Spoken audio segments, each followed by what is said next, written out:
People plus நேயர்களுக்கு வணக்கம்.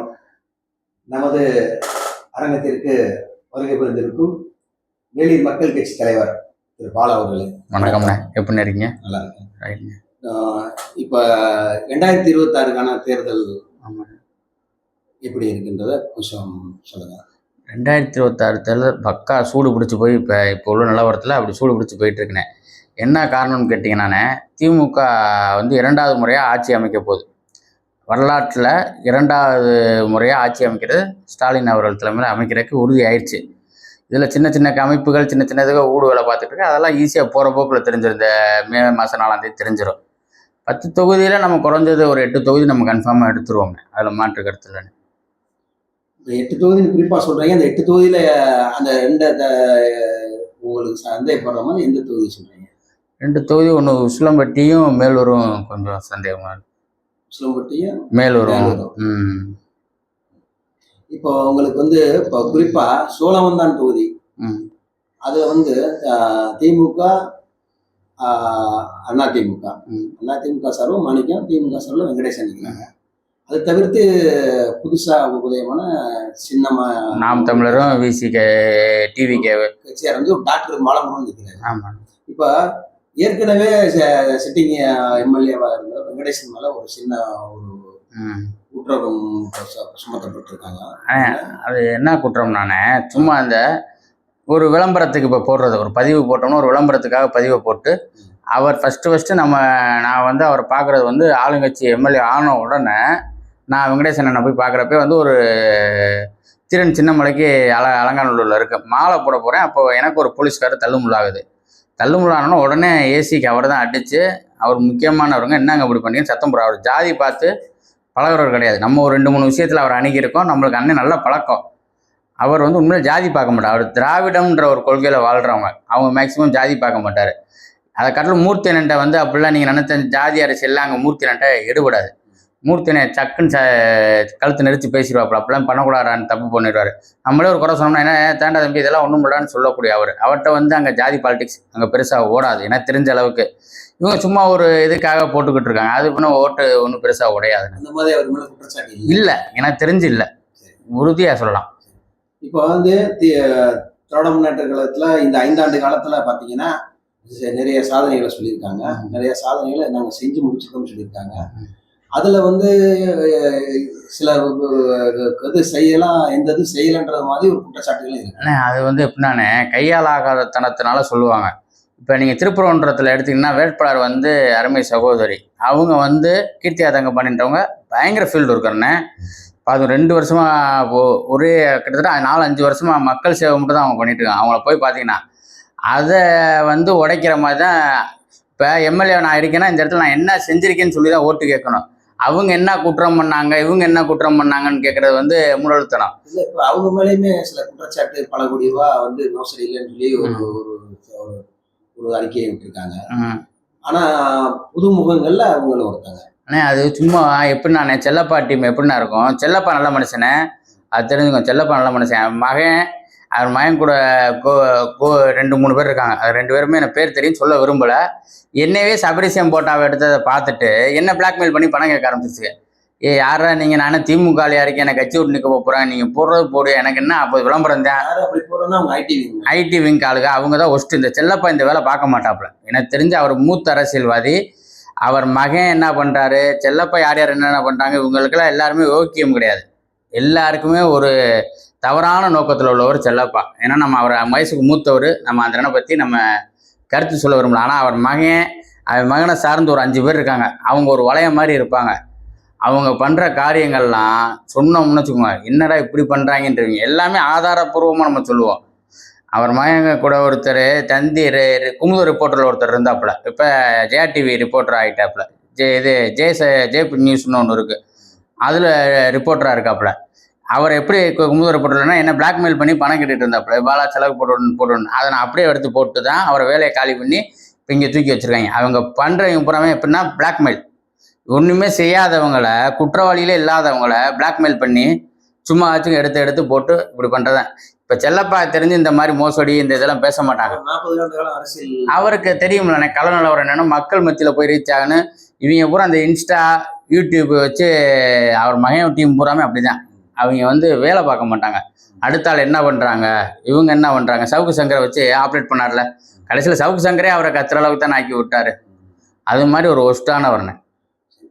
இப்போ மத்திய தொகுதிக்கு வருவோம். மத்திய தொகுதியில் பார்த்தீங்கன்னா முன்னால் 5 ஆண்டு காலம் ஏற்கனவே 2 முறை வந்து எம்எல்ஏவும் இப்போ 5 ஆண்டு காலம் வந்து அமைச்சரவையில் இருந்தார். இப்போ பிடிஆர் பள்ளிகள் தியாகராஜன் அவர்கள். இப்போ அவரை எதிர்த்து ஒரு நடிகர். ஆனால் அதை எப்படி கொண்டு வராங்கன்னு சுந்தர்சியை நீங்கள் கேட்குறீங்க. நடிகர்ன்ட்டு நடிகர்னு உங்கள் வார்த்தையிலே வந்துருச்சு. நடிகர் என்ன செய்வாப்பலாம், அந்த தொகுதியை பற்றி என்னன்னு அவங்களுக்கு தெரியாது. ஒரு விஷயம் அங்கே வந்துனே நடிகர் ஏன் சொல்றேன்னு கேட்டீங்கன்னா, இன்னைக்கு நடிகர்ன்றதை மையப்படுத்தி தான் அவங்க அந்த ஏன்னா மதுரை அவங்களுக்கு புது அப்பதான் ஃபெமிலியர் ஆக்க இப்போ டக்குன்னு ரீச் ஆகுது இல்லைண்ணே. அதனால போகிறேன். இப்போ நம்ம புது அறிமுகம் வந்து மதுரை வந்து அதனால அந்த வார்த்தை அதானே அவருக்கு வந்து இப்போ ரீச் ஆகுது. நம்ம பேசுகிறோம்.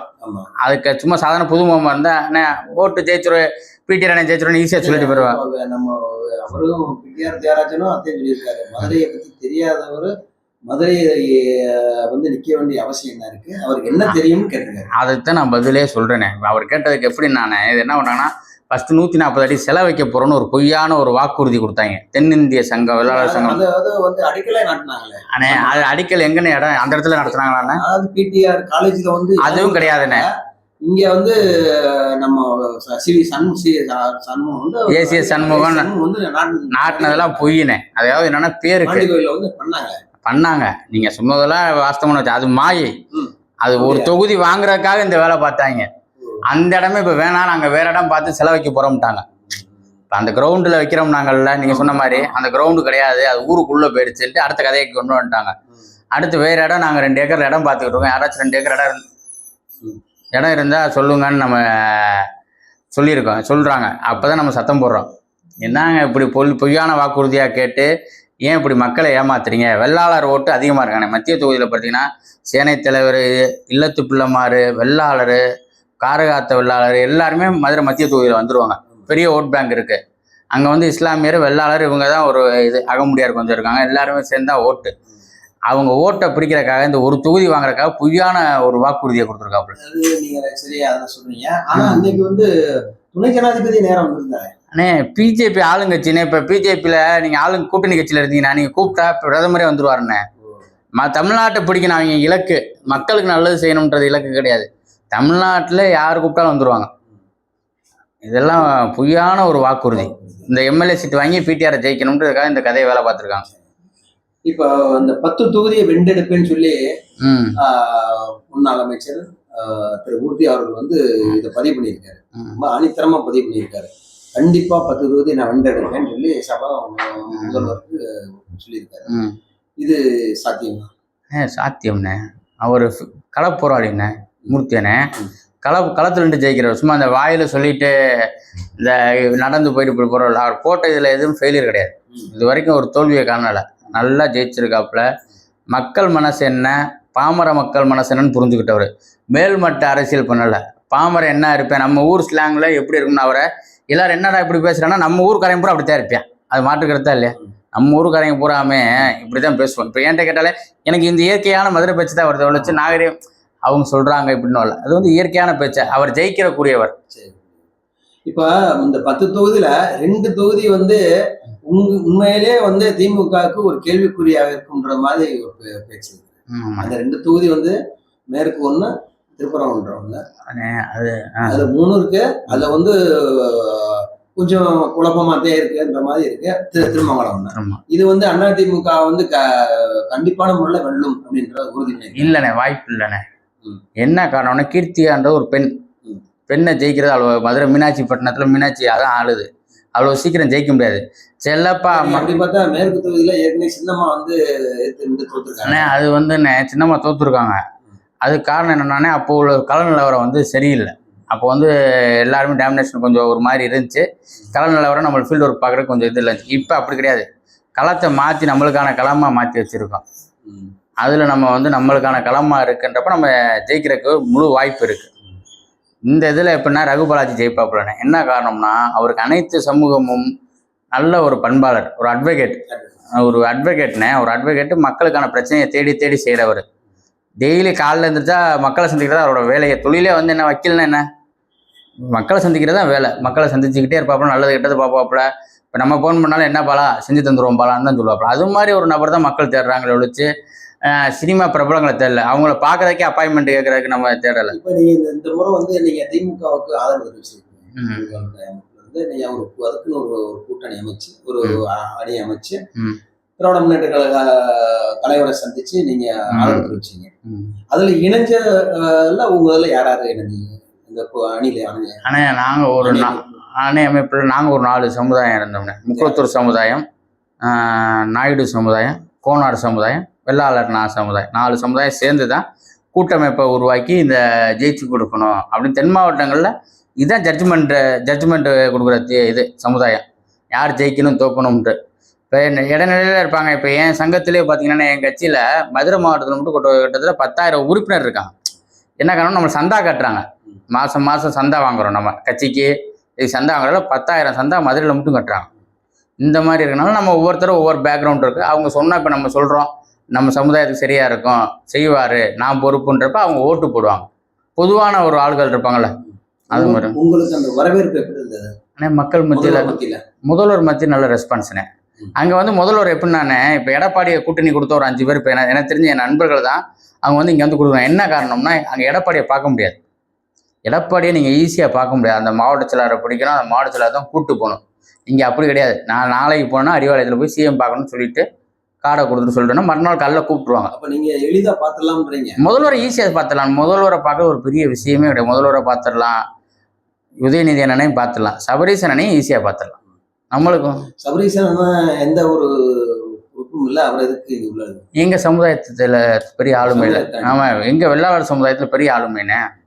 வெள்ளாளர் சமுதாயமே அவர் தான் சொன்னால் தான் செய்வோம்.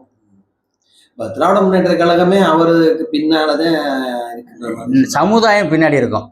திராவிட முன்னேற்ற கழகம் நம்மளுக்கு சம்மந்தம் இல்லை, அதை நம்ம சொல்ல முடியாது.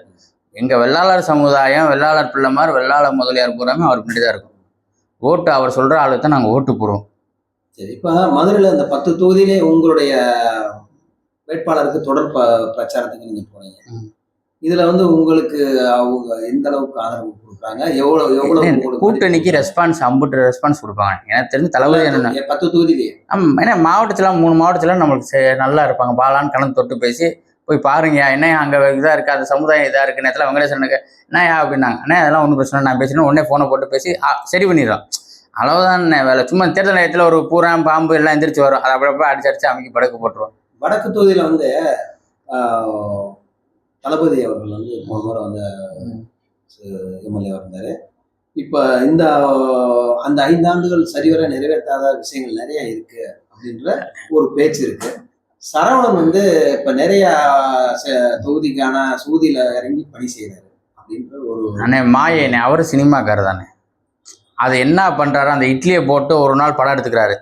சும்மா ஒரு நாளைக்கு ஒரு ட்ரெண்டிங் ஆகணும்னு ஒரு நியூஸ் எடுத்து போறாரு. எவ்வளவு சேமா கொடுக்குறாரு. 10 ரூபாய்க்கு இட்லி டீ கொடுக்குறாரு. அப்புறமா 10 ரூபாய்க்கு இட்லி 10 ரூபாய்க்கு இட்லி பிரியாணி கொடுத்தா மக்கள் இதாயிருமானே. அந்த பெரம்போக்கு கடத்தை அப்புறம் இடிச்சாங்கண்ணே. அன்னைக்கு தளபதி இல்லைன்னா இன்னைக்கு அந்த வீடே இருந்திருக்காதானே. அந்த பெரம்போக்கு அப்புறம் இடிச்சாங்கல்ல, காவா பக்கத்துல இருக்குன்ட்டு. அப்ப அன்னைக்கு தளபதி தானே தலையிட்டு நிப்பாட்டினாரு. தளபதி இல்லைன்னா அந்த இடம் நின்றுருக்காதுல்ல. மக்களுக்கு வாழ்வாதாரம் தான் தேவை, டெய்லி இட்லி தேவை. அப்ப அதுதான் சரி, மக்கள் சேவை அதான்னு. அது மக்கள் சேவை செய்யறாரு. அங்க விளையாட்டு பூங்கா வந்திருக்கு, கோர்ட்டு கொண்டு வந்திருக்காப்புல, எத்தனை கொண்டு வந்திருக்காப்புல திட்டங்கள். வண்டி ஒரு பார்க்குன்னு ஒன்று கொண்டு வந்திருக்காரு. அந்த பார்க்கில் எவ்வளோ பெரிய பார்க், 10,000 ஏக்கர்ல போட்டிருக்காங்க. அது பெரிய ஏக்கர் என்னமோ கணக்கு சொன்னாங்க. அந்த ஏக்கர்ல இடம் போட்டிருக்காங்க. இது மாதிரி நிறைய இடங்கள் செஞ்சிருக்காருலண்ணே. அப்புறம் வந்து டாக்டர் சரவணன் ஒன்று சொல்லியிருக்காரு. அதாவது அண்ணா திராவிட முன்னேற்ற கழகம் ஒரு தேர்தல் அறிக்கைக்கு அடுத்து அவரு ஒரு வாக்குறுதி கொடுத்திருக்காரு. எப்படின்னு கேட்டீங்கன்னா மொபைல். ஆமா, அதாவது காப்பீடு திட்டம், காப்பீடு. அதாவது அவங்க மருத்துவமனையில இருந்து காப்பீடு போட்டு தரோம். அந்த தொகுதிக்கு கொடுக்குறதா. மாணவ மாணவிகளுக்கு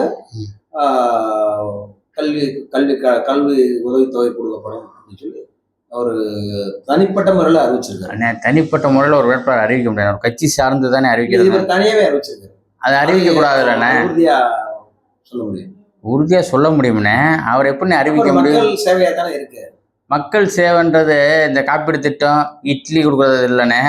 மக்கள் அடிப்பட்ட திட்டம், அந்த தொகுதிக்கு ரோடு இருக்கா, தண்ணி வருதா, பாமர மக்களுக்கு இடத்துக்கு பட்டா கொடுக்குறாங்களா, இதுதான் வந்து மக்கள் சேவை. இட்லியும் தண்ணியும் கொடுத்துட்டா அப்போ எல்லார் வீட்டுக்கும் ஒரு இட்லியை போட்டு கொடுத்துட்டா ஜெயிச்சிட முடியுமாண்ணே? மருத்துவ காப்பீடு தர்றாரு, அவர் மருத்துவமனை தரப்படுறாரு. கலைஞர் காப்பீடு திட்டம் இருக்குல்லண்ணே, வெற்றி பெற்றால் கலைஞர் காப்பீடு திட்டம் இருக்கா இல்லையா? அது இருக்கு, பொதுவானது. பொதுவானதானே. மருத்துவமனையில எல்லாருக்கும் கிடைக்கிற மருத்துவம் என்ன மருத்துவமனை கிடைக்கும் சொல்றாரு. இது எப்படி நான் லாஜிக் இல்லாம இருக்கு? அவர் டாக்டர் மருத்துவம் கொடுக்குறோம்ன்றாரு. அது எப்படி? இங்கதான் கலைஞர் காப்பீடு திட்டம்னு இருக்கு. உங்களுக்கு என்ன திட்டம் வரீங்களோ ஜிஹெச் காட்டிலுமா இங்க இருக்கு. ஜிஹெச்ல அவ்வளோ இது இருக்கு. அதுவும் வடக்கு தொகுதியில தான் வருது. ஜிஹெச் பாதி வடக்கு தொகுதியில வருது, பாதி தெற்கு தொகுதியில போகுது. வடக்கு தொகுதியில வராது. அதுபோக மாவட்டத்தில் அண்ணன் ஜிஹெச்சை பார்த்தீங்கன்னா புது கட்டணம் எத்தனை கட்டணம் கொண்டு வந்திருக்காங்க. இவர் சும்மா ஒரு இதை வச்சுக்கிட்டு ஒரு வாக்குறுதி கொடுத்தா நம்பிடுவாங்கண்ணே மக்கள் சிந்திப்பாங்கண்ணே, யார் மக்கள் நம்மளுக்கான தலைவர்ன்ட்டு. அது போக உங்க கூட்டணி கட்சியில திராவிட முன்னேற்ற கழகத்துல இருந்து 1000 ரூபாய் மகளிர் உதவித்தொகை 1000 ரூபாய் கொடுக்குறாங்க. இப்ப அதிமுகல இருந்து நாங்க 2000 தரப்படும் சொல்லியிருக்காங்க. நீங்க பெண்களுக்கான பசு செல்வதை ஆண்களுக்கும் தருகிறோம் சொல்லியிருக்காங்க. இதுல வந்து எப்படி தெரியுது? அதாவது திட்டங்கள் தமிழக முதல்வர் தீர்த்திட்டார். ஏற்கனவே பாதி முக்காவாசி இதை மக்களுக்கு தேவை. அடுத்து என்ன ஆண்களுக்கு தேவை அதுக்காக கொடுக்குறாரு. தமிழக முதல்வர் சொன்னா செய்வாப்புல. 5000 ரூபா தூக்கி வீடு வீடு பெண்களுக்கு கொடுத்தாங்களா, அதே எங்களுக்கு ஓட்டு தான். பெண்கள் பூரா யார் பக்கம் இருக்காங்கன்னா, அம்மையார் ஜெயலலிதா தவறினது பிறகு பெண்கள் பூரா ஐயா ஸ்டாலின் ஐயா பக்கம் தான் இருக்காங்க. சரி, இந்த ஆட்சியில, இந்த கடந்த ஆட்சியில சட்டம் ஒழுங்கு சரியா இருந்ததா? ஒரு சில தவறுகள் நடக்கும். சட்டம் ஒழுங்கு எல்லாத்துக்கும் சரியாமல. நீங்க அவங்க மறைக்க நினைச்சா கம்ப்ளைண்ட் கொடுக்குறனால தானே அது வெளியே வருது. நீங்க புகார் கொடுத்து அது வெளியே வந்தா தானே வெளியே வருது. புகாரே எடுக்காம இருந்தா அது எப்படி வெளியே வருமா? அதாவது போன 5 ஆண்டுக்கு இந்த 5 ஆண்டுகளோட குற்றங்கள் வந்து கொஞ்சம் அதிகப்படியா தெரியுது. அப்படி வந்து பொது கணக்குக்கே இருக்கு. அந்த ஏதோ போதைகள் நிறைய குளறுபடியான போதைகளை சொல்றாங்க. அதெல்லாம் வந்து கட்டுப்பாடுக்கு வராததுக்கு காரணம் வந்து என்னன்றத தமிழக முதல்வர் இரும்புகரம் கொண்டு அடக்கிறோம்ட்டாப்புல. அதை அடக்கிதான் தீர்வாப்புல. சில தவறுகள் தன்னை அறியாமல் நடக்கிறது. அதுக்கும் இந்த உரிய தண்டனை கொடு. என்கவுண்டர் எத்தனை என்கவுண்டர் என்ன போட்டிருக்கோம் சொல்லுங்க? அதிகமான என்கவுண்டர் நம்ம தான் போட்டிருக்கோம். நடக்கிறதுக்கு முன்பு நம்ம சரி செய்யறது விஷயமா இல்ல முடிஞ்ச பிறகு? அதாவதுன்னு நடக்கிறதுன்றது நம்ம சில உணர்ச்சி வசப்பட்டு பண்றாங்க. எல்லா பீரியட்லையும் ஏதாவது ஒரு குறிப்பிட்ட தவறுகள் நடக்கும். அதுல மாற்று கருத்துல நடந்தாலும் உடனே தீர்வு காண்றோமான்னு தான் பேச்சு. தூத்துக்குடி துப்பாக்கி சூடு நடந்துச்சு, அதுக்கு என்ன பண்ண முடிஞ்சு? அதுக்கப்புறம் இப்போ நாங்கள் ஆளுங்கட்சி ஜட்ஜு வந்து எல்லாம் மன்னிப்பு இது தீர்மானம் வருதே ஒழிச்சு.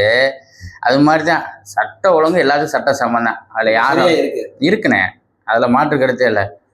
இப்போ தமிழ்நாட்டில் 234 தொகுதி, எத்தனை தொகுதி உங்கள் கூட்டணி வெல்லும்? மதுரையில் எத்தனை தொகுதி வெல்லும்? 234ல் 150 கன்ஃபார்மாக ஜெயிக்கும்ண்ணே. திமுக கூட்டணியில் சேர்த்து 150 ஜெயிக்கும். அதில் மாற்று கருத்தில். மதுரையில் 8 ஜெயிக்கும்ண்ணே. உங்களுக்கு அது உறுதியாக ஜெயிக்கும்ண்ணே. கண்ணை மூடிக்கிட்டு அறிவிப்பு அந்த மாதிரி தானே. சரி, நன்றிண்ணே. நன்றி.